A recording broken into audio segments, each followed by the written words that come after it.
Welcome back to Building Mindset Solution. Today we are talking about wrestling with unforgiveness. Now, the world is spinning in all dimensions. There are issues of hostility in families as a result of domestic violence,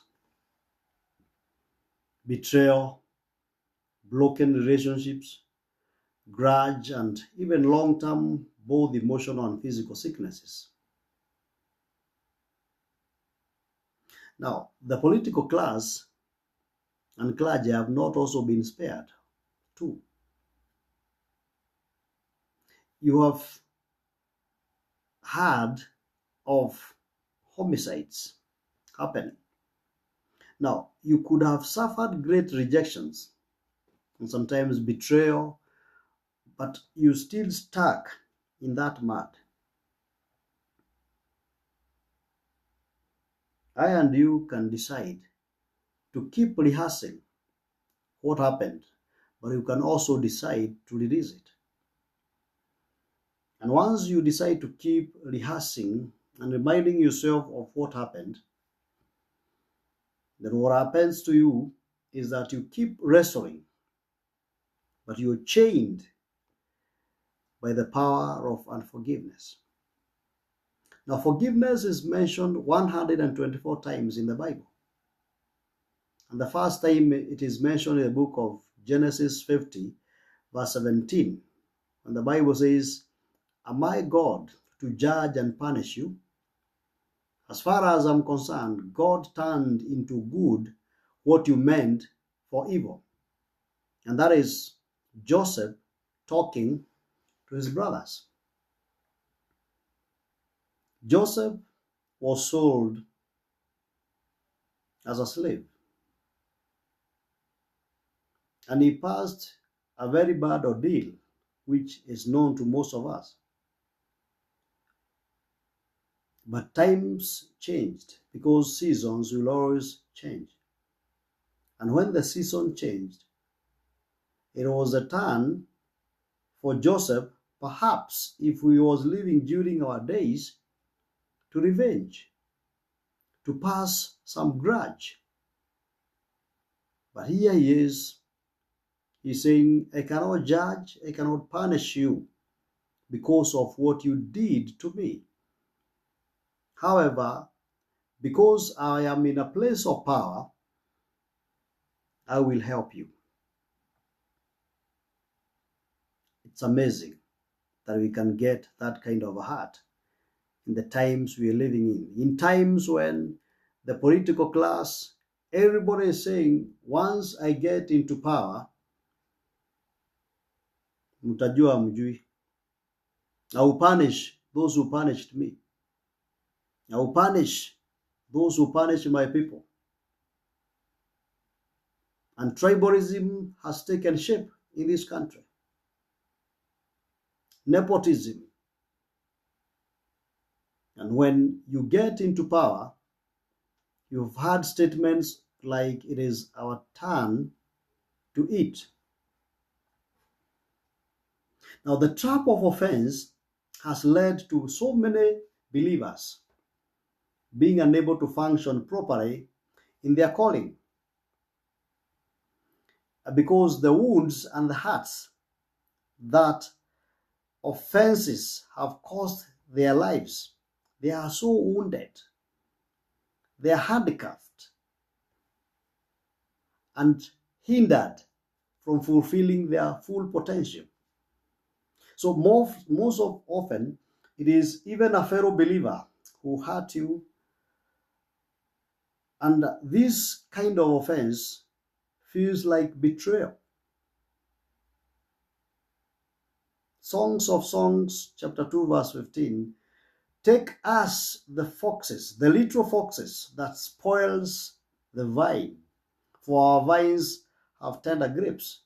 Now, the little foxes, one of them is unforgiveness, will always spoil the tender fruit of relationship, will always spoil the tender fruit of having good, functional families, will always spoil the tender fruit of a church that is functional. We will always spoil the tender fruit of a country, a nation that is functional. And more sons and daughters are bitter against their absent fathers, their negligent mothers. Wives are bitter against their absent and even abusive husbands. Fathers are bitter against their abusive fathers, turning their rage against their own families. Women are bitter against men, and children are bitter against their parents. Often, pride does not want us to admit and just saying, I'm sorry. I know I offended you. I know I did this. I'm sorry about this. Pride, the spirit of pride catches people, and you want to feel like you've stooped too low just to say, I'm sorry. Are you in a position of authority and you have hurt people, but you feel due to your position? You could be the leader in that organization. You could be the CEO, and people are bleeding, but you are still leading them. The choice to forgive is deliberate and purposeful act. And you know what? Offended people produce a lot of fruit.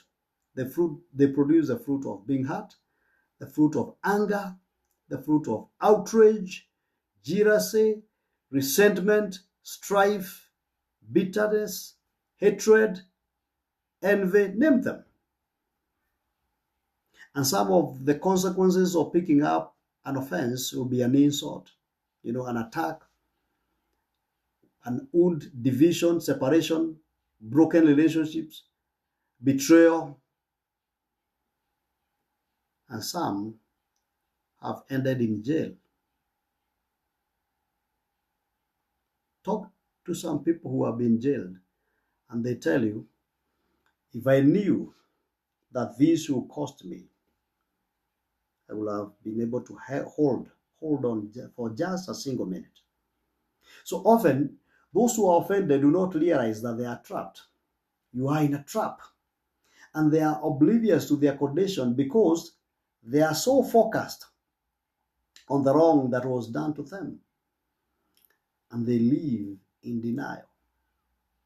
The most effective way for the enemy to blind us is to cause us to focus on the wrongs that were done to us. And so many of believers are ensnared in this deceptive trap that we have almost come to believe it is a norm. It is normal to live that way. It's normal to live that way. So often when we are offended, we see ourselves now as victims and blame those who did this, who hurt us. We justify our bitterness. We justify that unforgiveness. We justify our anger, our resentment, and therefore it keeps resurfacing. It keeps resurfacing.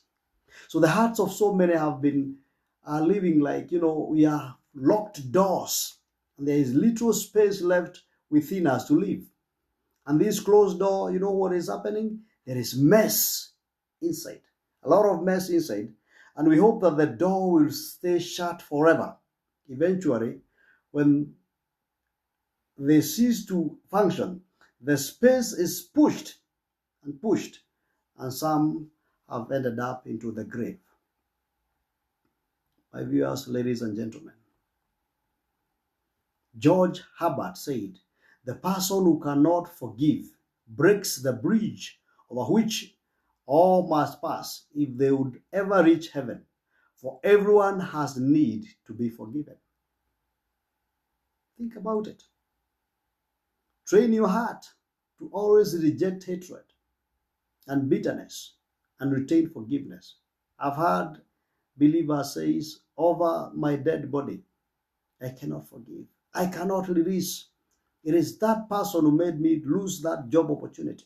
It is that person who made my son lose an opportunity in that school. Make a bold step to forgive that fellow who offended you. that Pharaoh will always hold your breakthrough. And Williamson Marion says that unforgiveness is like drinking poison and waiting for the other person to die. It means you choose to stay trapped in a jail cell of bitterness, serving a term for someone else's crime.